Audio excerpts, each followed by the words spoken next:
Uttar Pradesh basic शिक्षा परिषद सचिव के द्वारा दिनांक 2 जुलाई 2022 को एक नोटिस जारी किया गया है, जिसके बाद से 69,000 सहायक अध्यापकों की पूरी भर्ती सवालों के घेरे में आ चुकी है।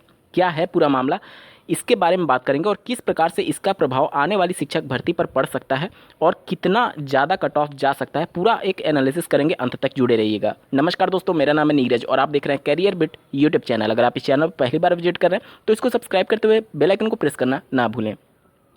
जैसा कि आपको ज्ञात होगा कि जब 69,000 सहायक अध्यापकों की भर्ती से संबंधित शिक्षा मित्रों के क्वालिफाइंग मार्क्स से रिलेटेड मामला माननीय सुप्रीम कोर्ट में विचाराधीन था, तो प्रदेश सरकार ने एक हलफनामा दे करके कट ऑफ का जिक्र किया था, जिसमें 67.11 अनरिजर्व कैटेगरी के लिए कट ऑफ बताया गया था माननीय कोर्ट के समक्ष राज्य सरकार के द्वारा। लेकिन अब जो नोटिस जारी किया गया है, इसमें जो कट ऑफ बताया गया है वो बिल्कुल ही डिफर है। आप स्क्रीन पर देख पा रहे होंगे, इसमें कट ऑफ ये बताया गया है कि अनारक्षित यानी कि अनरिजर्व कैटेगरी के लिए जो कट ऑफ है वो 69.07 है और अन्य पिछड़ा वर्ग यानी कि ओबीसी के लिए 65.53 बताया गया है और अनुसूचित जाति के लिए 59.55 बताया गया है। अब पहले जो अनरिजर्व कैटेगरी का कट ऑफ बताया गया था वो 67.11 बताया गया था। ये पूरा लेटर क्या है इसके बारे में एक बार समझ लेते हैं।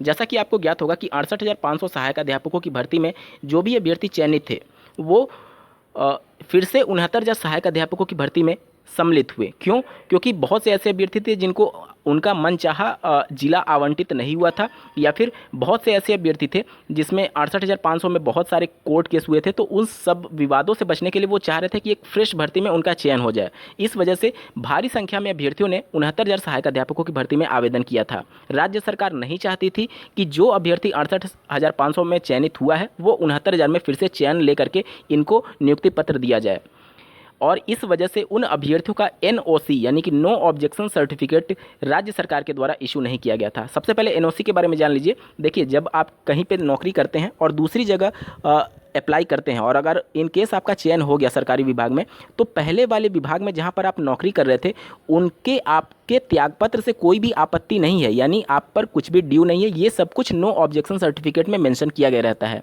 तो 68,500 सहायक अध्यापकों की भर्ती से रिजाइन करके 69,000 सहायक अध्यापकों की भर्ती में ज्वाइन करने के लिए उनको एनओसी सर्टिफिकेट चाहिए होता था, जो कि राज्य सरकार इशू नहीं कर रही थी। इसी वजह से इस सब मामले को लेकर के अभ्यर्थी माननीय कोर्ट का दरवाजा खटखटाया, जहां पर माननीय कोर्ट ने इन अभ्यर्थियों के फेवर में फैसला दिया कि कोई भी राज्य सरकार अगर अभ्यर्थी अपने लिए फेवरेबल कंडीशन चाहता है, किसी अपने आवंटित जिला को बदलना चाहता है तो वो बदल सकता है। जबकि राज्य सरकार का ये तर्क था कि चूंकि परिषदीय प्राथमिक विद्यालयों में शिक्षकों की ट्रांसफ़र होते हैं, इस वजह से अगर कोई अभ्यर्थी सिर्फ ट्रांसफ़र के लिए अपने जिला आवंटन को बदलने के लिए अगर 69,000 में चयन ले रहा है तो वो सही नहीं है। जबकि माननीय कोर्ट ने ये पाया कि आप किसी के अधिकारों का हनन नहीं कर सकते। अगर वो बंदा 68,500 में भी चयनित हुआ है और अगर अपना जिला बदलने के लिए ही सही, अगर वो फिर से 69,000 में चयनित होकर के अपना जिला बदलना चाहता है तो कोई भी राज्य सरकार उसको रोक नहीं सकती, और राज्य सरकार को माननीय कोर्ट ने एनओसी इशू करने के लिए बोला था।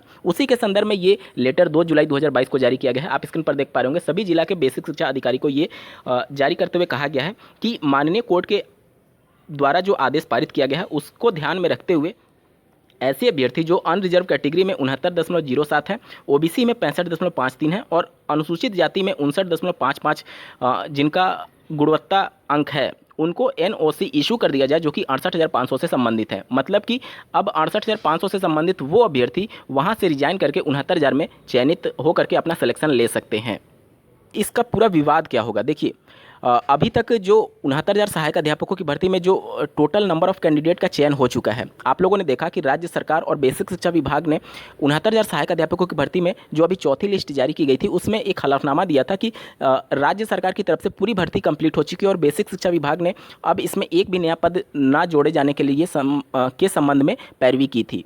तो 69,000 का पूरा चयन हो चुका है और 68,500 से जब अब 69,000 में अभ्यर्थी आएंगे तो फिर से कैंडिडेट की संख्या बढ़ेगी। एक तो पहले ही इतना ज़्यादा विवाद है, 69,000 सहायक अध्यापकों की भर्ती में मामला इतना उलझा हुआ है कि किस प्रकार से इसको हैंडल किया जाए राज्य सरकार को भी अब समझ में नहीं आ रहा, और माननीय कोर्ट में अभी तक मामला विचाराधीन है 6800 की चौथी लिस्ट को लेकर के।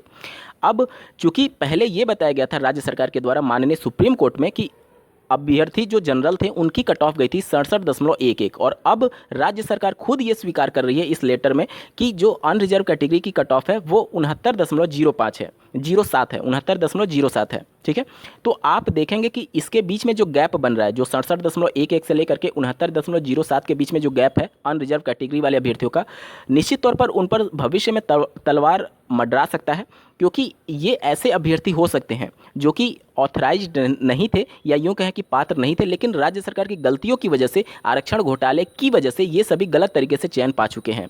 तो जो भी इस कट ऑफ में लाई करेगा 69.07 और 67.11 के बीच में, उन पर हमेशा भविष्य में खतरा मंडराता रहेगा। हालांकि राज्य सरकार उनको निकालना नहीं चाहेगी, क्योंकि ये एक अभ्यर्थी 1 साल 2 साल से जॉब कर लिया है तो उनके भी कुछ अधिकार बनते हैं। इस वजह से राज्य सरकार इस प्रकार का कोई पंगा नहीं लेना चाहेगी और मामला कोर्ट में जाता है तो उन अभ्यर्थियों के फेवर में ज़्यादा फैसला आने के चांसेस रहेंगे, क्योंकि गलती पूरी राज्य सरकार की है। राज्य सरकार ने आरक्षण को सही तरीके से वितरित नहीं किया, इस वजह से ये पूरा मामला विवादित हुआ है और अब ये मामला और ज़्यादा उलझ गया है कट ऑफ को लेकर के, जिस प्रकार से राज्य सरकार ने डेटा को इशू किया है।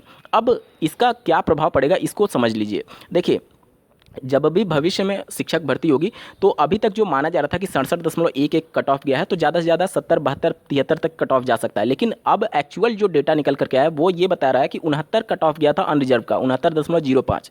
तो अब 70, 72, 75 पे कुछ होने वाला नहीं है। जिस प्रकार से आप लोग देखेंगे कि कैंडिडेट की संख्या में बेतहाशा इजाफा हो चुका है, क्योंकि जो 69,000 सहायक अध्यापकों की भर्ती हुई थी वो इसकी जो परीक्षा हुई थी वो 2019 में 6 जनवरी को संपन्न हुई थी। 2019 में होने की वजह से जो डीएलएड 2017 बैच था वो सम्मिलित नहीं हो पाया था।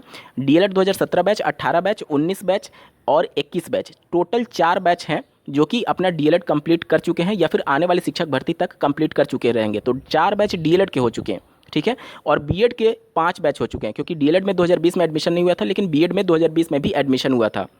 तो 4 बैच डीएलएड के और 5 बैच बीएड के, ये टोटल 9 बैच हो जाते हैं जो कि आने वाली शिक्षक भर्ती में भी सम्मिलित होंगे। और जो टोटल नंबर ऑफ कैंडिडेट्स ने 69,000 सहायक अध्यापकों की भर्ती में आवेदन किया था उसमें 69,000 का तो चयन हुआ, बाकी जो रेस्ट अभ्यर्थी हैं वो भी आने वाली शिक्षक भर्ती में सम्मिलित होंगे।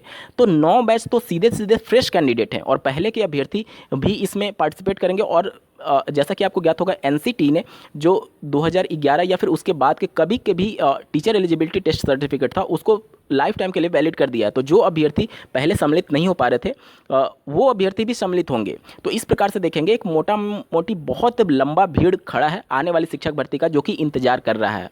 अब इसमें जो कट ऑफ होगा वो बहुत ज़्यादा हाई जा सकता है।